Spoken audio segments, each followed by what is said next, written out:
नमस्कार मित्रों। आज हम एक नए अध्याय के बारे में जानने वाले हैं। वो जो अध्याय है वो अपठित बोध से संबंधित है। यानी अपठित बोध में जो अपठित गद्यांश होते हैं, अपठित पद्यांश होते हैं, उस पर जो आधारित प्रश्न है उससे संबंधित आज हम यहाँ पर कक्षा 9वीं और कक्षा 10वीं जो हिंदी का ए कोर्स है, उस ए कोर्स के अनुसार हम अपठित पद्यांश और अपठित गद्यांश को जानने वाले हैं। सबसे पहले आपको ध्यान में रखना है कि अपठित बोध किसे कहा जाता है। अपठित बोध में अपठित गद्यांश आते हैं, अपठित पद्यांश आते हैं।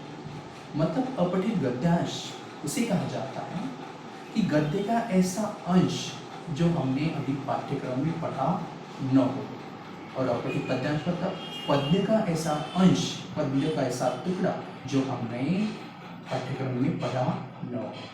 मतलब अपठित गद्यांश और अपठित पद्यांश ये जो प्रश्न होते हैं वो प्रश्न आपको आपके पाठ्य पुस्तक से संबंधित नहीं रहते हैं, तो वो आपके पाठ्यक्रम के बाहर के अंश प्रस्तुत करके आपको प्रश्न पूछे जाते हैं। प्रश्न पूछने का उद्देश्य ये है कि वो आपकी अवधारणा क्षमता जो है, अवबोध क्षमता जो है वो जांचना चाहते हैं। वो विद्यार्थी की जो भाषा शैली होती है उसके बीच वो किस तरह से संबंध प्रस्थापित कर सकते हैं उसको वो देखते हैं। और विषय वस्तु की कितनी समझ बच्चों में है, विषय वस्तु की कितनी समझ बच्चों में है वो जानकर वो आपकी अवधारणा क्षमता की जांच करता है। तो सबसे पहले याद रखना है कि कक्षा 9वीं और कक्षा 10वीं का जो हिंदी का ए कोर्स है, उस ए कोर्स में अपठित बोध के किस प्रकार, किस प्रारूप में प्रश्न जो है सीबीएसई बोर्ड में पूछे जाते हैं। सबसे पहले हम कक्षा 9वीं ए कोर्स के बारे में जानने का प्रयास करेंगे। आपको याद रखना है कि कक्षा 9वीं ए कोर्स जो है उससे संबंधित कक्षा में पहला ही प्रश्न होता है। उस प्रश्न में आपको अपठित गद्य पर आधारित, अपठित गद्य पर आधारित 10 अंकों के लिए प्रश्न होता है। ये जो 10 अंकों के लिए प्रश्न होता है उसमें 6 प्रश्न होते हैं। 6 प्रश्न जो होते हैं उप प्रश्न होते हैं, मतलब 10 अंकों का जो मुख्य प्रश्न है उसमें उप प्रश्न होते हैं 6। पहले जो 4 प्रश्न होते हैं वो 2-2 अंकों के लिए होते हैं। मतलब पहले जो 2-2 अंकों के लिए प्रश्न है वो 8 अंक के हो गए। 4 प्रश्न होने की वजह से 2-2 अंक के लिए 8 अंक के हो गए, और बाकी जो 2 प्रश्न होते हैं वो 1-1 अंक के लिए होते हैं। इस तरह से 10 अंकों का अपठित गद्यांश जो है कक्षा 9वीं के कोर्स ए में रहता है। और जो कोर्स ए का जो 10वीं कक्षा का प्रारूप है उसके अनुसार पहला ही प्रश्न जो वस्तुपूरक प्रश्न में वस्तुपूरक प्रश्न होता है, उस वस्तुपूरक प्रश्न में मतलब वस्तुनिष्ठ प्रश्न वहाँ पर रहते हैं कक्षा 10वीं के ए कोर्स में, और वो भी 10 अंक के लिए होता है। लेकिन ये 10 अंक का सिर्फ गद्य नहीं होता है, तो उसमें पद्य भी होता है। मतलब गद्यांश, अपठित गद्यांश 5 अंक के लिए होता है और अपठित पद्यांश 5 अंक के लिए होता है। अपठित गद्यांश पर 5 प्रश्न पूछे जाते हैं 5 अंकों के लिए, मतलब वस्तुपरक प्रश्न है, और अपठित पद्यांश में 5 प्रश्न पूछे जाते हैं 5 अंकों के लिए। ये भी वस्तुपरक प्रश्न होते हैं जिसे वस्तुनिष्ठ प्रश्न कहते हैं, जिसे हम एक वाक्य में उत्तर लिख सके, ऐसे प्रश्न रहता है। तो इस तरह से आपको कक्षा 9वीं और 10वीं में इस तरह से प्रश्नों को अपठित बोध जो होता है उससे संबंधित जो अपठित गद्यांश और पद्यांश ऐसे प्रश्न पूछे जाते हैं। तो ये अपठित बोध हल करते समय आपको कुछ बातों का ध्यान में रखना चाहिए। इस बातों का अगर आप ध्यान रखेंगे तो आप उच्च कोटि का वहाँ पर जो है लेखन कर सकते हैं, प्रश्न उत्तर कर सकते हैं और अच्छे अंक प्राप्त कर सकते हैं, क्योंकि ये परीक्षा के बाहर होता है, इसकी पढ़ाई करने की कोई आवश्यकता होती नहीं, ये पाठ्यक्रम के बाहर का होता है। तो सबसे पहले कुछ बातें हमें ध्यान में रखनी है उच्च कोटि के अपठित गद्यांश और अपठित पद्यांश को करने के लिए। सबसे पहले ये कि जो पद्यांश हो या गद्यांश हो उसे आपको 2-4 बार ध्यानपूर्वक पढ़ना है, और ध्यानपूर्वक पढ़ने के बाद उसकी जो संरचना होती है, उसका जो मूल भाव होता है, उसकी जो सीख होती है, उसका जो संदेश होता है वो हमें समझ लेना है।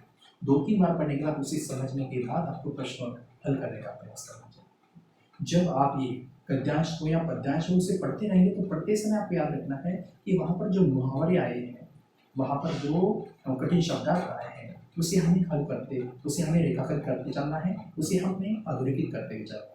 क्योंकि जब भी आप उस गद्यांश पर या उस पद्यांश पर व्याकरण से संबंधित या भाषाई संरचना से संबंधित जो भी प्रश्न पूछे जाएंगे वो प्रश्न हल करने के लिए आपको ये अधोरेखित किए गए मुहावरे और कठिन शब्दार्थ काम आ सकते हैं। उसके बाद जब आप गद्यांश पढ़ते रहेंगे तो जो घटनाएं होती हैं और जो महत्वपूर्ण बातें होती हैं उसे हमें रेखांकित करते हुए चलना है, क्योंकि जब आप उसे रेखांकित करोगे तो उस समय विषय वस्तु को भी समझ आपका आ जाएगी और उसी के साथ जो कौशल्य पर आधारित प्रश्न आपको गद्य पर पूछे जाएंगे, आप गद्य पर पूछे जाएंगे, वो हल करते समय आपको आसानी जाएगी। याद रखना है कि गद्यांश हो या पद्यांश हो, जो भी अपठित गद्यांश और पद्यांश है उस पर आधारित जो प्रश्न होता है शीर्षक देने के लिए कहा जाता है। तो यह शीर्षक देने वाला प्रश्न कभी भी अंत में हल करना चाहिए, क्योंकि जब आप पद्यांश या गद्यांश के भावार्थ को समझेंगे, उसकी सीख को समझेंगे, उसकी जो मूल भाव को या केंद्रीय भाव को समझेंगे, तभी आप उच्च कोटि से वहाँ पर कम शब्दों में आप उसको शीर्षक देने का प्रयास करने में आसानी जा सकती है। सबसे पहले याद रखना है कि वहाँ पर जो प्रश्न आप हल कर रहे हो उसे आपको ध्यानपूर्वक पढ़ना है और ध्यानपूर्वक पढ़कर उसे हल करने का प्रयास करना है, क्योंकि जो प्रश्न रहता है उस प्रश्न के अनुरूप ही उत्तर आपको वहाँ पर हल करने का प्रयास करना है। और सभी प्रश्न के जब उत्तर लिखने होंगे, सभी प्रश्न के उत्तर जब लिखने हुए होंगे तब आपको फिर से उस प्रश्न के भावार्थ को डालना है और उसके उत्तर जो आपने लिखा है वो सही मायने में ठीक है या नहीं, सही रूप से ढंग से उसके अनुरूप है या नहीं, प्रश्न के अनुरूप है या नहीं, वो देखने का हमें प्रयास करना है। और इस तरह से आप जब भी पद्यांश या गद्यांश हल करते जाएंगे तो सामने आपको याद रखना है कि जो आप पद्यांश या गद्यांश हल कर रहे हैं उस पद्यांश और गद्यांश को जो अंक दिए गए हैं, प्रश्न को जो अंक दिए हैं, उस अंक के अनुरूप ही आपको शब्द सीमा में उसके ऊपर लिखने का प्रयास करना है। क्योंकि हमने देखा कि कक्षा 10वीं में सभी प्रश्न जो होते हैं वस्तुनिष्ठ होते हैं, वस्तुपरक होते हैं, एक वाक्य में उत्तर लिखना होता है एक अंक के लिए होने की वजह से, तो वहाँ पर आपको एक ही वाक्य में उसे उत्तर लिखने का प्रयास करना है। लेकिन कक्षा 9वीं में जो प्रश्न है वो 2 अंकों के लिए होता है, उसका उत्तर 25 से 30 शब्दों में आपको लिखना होता है, तो उसका उत्तर आपको सही रूप में, सही मायने में ध्यान रखते हुए लिखना है। क्योंकि गद्य में या पद्य में जो दी गई पंक्तियाँ हैं या वाक्य है, वो वाक्य आप जैसे के वैसे उत्तर पत्र में लिखने का प्रयास नहीं करना है, तो उसे अपने भाषा में, मतलब हिंदी भाषा में, लेकिन सरल भाषा में आप वहाँ पर, मानक भाषा में, वहाँ पर साहित्यिक भाषा में वहाँ पर आपको सही रूप से संरचना करते हुए, उसका प्रारूप करते हुए लिखने का प्रयास करना चाहिए, प्रकट करने का प्रयास करना चाहिए। इस तरह से गद्यांश को हल करते करते आपको याद रखना है कि जब आप गद्यांश का भावार्थ समझकर ही आप उस उत्तर को हल करने का प्रयास करेंगे। मतलब गद्यांश के भावार्थ को जब समझेंगे तभी प्रश्न पढ़ना है, तो तभी उस गद्यांश में पूछे गए प्रश्न के उत्तर के अनुरूप ही सही रूप से उत्तर देने का प्रयास करना है। और याद रखना है कि वहाँ पर जितने भी प्रश्न दिए गए हैं उस प्रश्न का उत्तर आपको आपके मन के विचार वहाँ पर प्रकट नहीं करने हैं, तो उसके प्रश्न के उत्तर उस गद्यांश के अनुरूप ही होने चाहिए। मतलब शब्द सीखना की तो मर्यादा ध्यान में रखनी है, लेकिन उसकी जो उत्तर है वो गद्यांश के अनुरूप होना चाहिए, गद्यांश के अनुरूप होना चाहिए। लेकिन इसका क्या है कि जैसे वैसे वो पंक्ति आपको छापना नहीं है, तो वहाँ पर अपने शब्दों में उसे प्रकट करना है, वहाँ पर लिखने का प्रयास करना है। इस तरह से कक्षा 9वीं और कक्षा 10वीं का जो एक कोर्स है हिंदी का, उसके उत्तर आपको हल करने का प्रयास करना चाहिए। और वो जो प्रारूप है आपको ये ध्यान में रखना चाहिए कि कक्षा 9वीं में 10 अंकों का ये प्रश्न होता है, उसके उप प्रश्न होते हैं 6, पहले जो 4 प्रश्न होते हैं 2-2 अंकों के लिए होते हैं, उसके हो गए 8 अंक, और बाकी जो 2 प्रश्न होते हैं 1-1 अंक के लिए, उसके हो गए 2 अंक। इस तरह से गद्यांश पर, अपठित गद्यांश पर आधारित 10 अंकों के लिए प्रश्न होता है।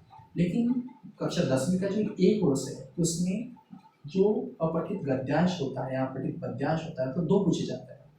गद्यांश पर 5 अंकों के लिए प्रश्न पूछा जाता है और पद्यांश पर 5 अंकों के लिए पूछा जाता है। और गद्यांश पर 5 अंकों का 5 प्रश्न होते हैं और पद्यांश में भी 5 अंकों के 5 प्रश्न होते हैं। मतलब ये वस्तुपूर्वक प्रश्न होते हैं, एक वाक्य में उसका उत्तर सही रूप में लिखने का प्रयास करना चाहिए और इस तरह से उच्च कोटि के अंक प्राप्त करने में आपको इससे सहायता होगी। धन्यवाद।